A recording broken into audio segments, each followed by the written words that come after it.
Bonjour! Aujourd'hui, on va plonger dans une petite histoire assez mignonne, tirée d'extraits de textes collés. Ça parle d'un petit nuage. Oui, Puffy, un petit nuage. Le texte dit tout blanc, très gentil. C'est ça.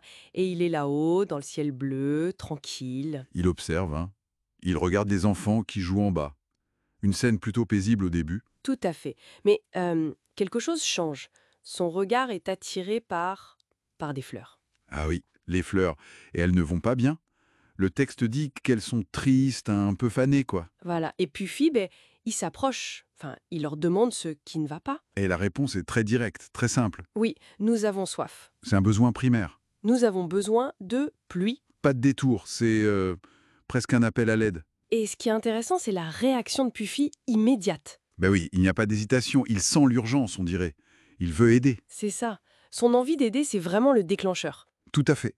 Et le texte décrit bien son effort, c'est assez imagé d'ailleurs. Ah oui, comment? Il dit qu'elle ferma les yeux et serra très fort. On imagine bien la concentration, l'effort intense pour un petit nuage. Comme si elle rassemblait toute son énergie. Exactement, pour produire ce dont les fleurs ont besoin, la pluie. Et ça fonctionne. Et ça fonctionne. Des petites gouttes commencent à tomber. Ah, super. Et l'effet sur les fleurs est immédiat. Elles se redressent, elles revivent. J'imagine leur soulagement. Oui, et leur gratitude est très explicite. Merci, tu nous as sauvés. C'est fort comme mot. Carrément.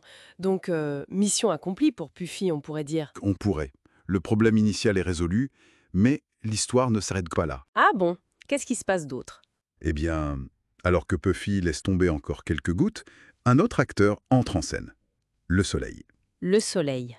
Ah, je vois venir. Oui, le soleil perce à travers les dernières gouttes de pluie de Puffy.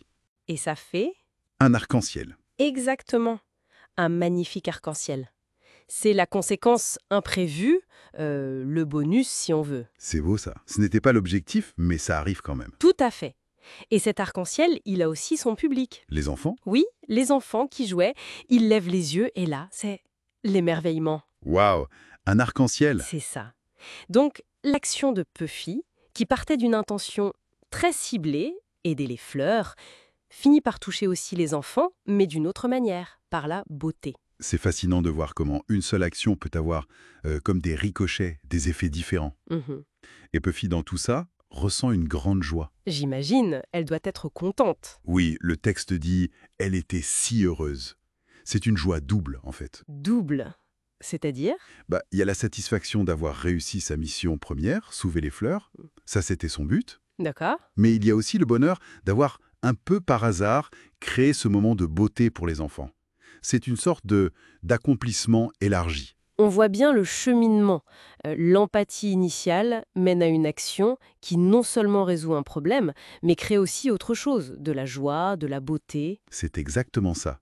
Et ça nous amène tout droit à la morale de l'histoire, qui est explicitement mentionnée. Ah oui, laquelle? Même les petits nuages peuvent faire de grandes choses. C'est une jolie phrase. Et elle résume bien, je trouve. Oui, et ce n'est pas juste une formule. Ça dit quelque chose de profond sur l'impact. La grandeur de l'action n'est pas liée à la taille de Puffy. C'est vrai.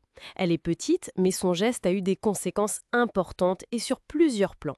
Pour les fleurs, pour les enfants. Voilà, la grandeur, elle est dans les conséquences positives de cet acte de gentillesse, de cette empathie mise en action. Ça illustre bien comment un petit geste peut avoir une portée inattendue.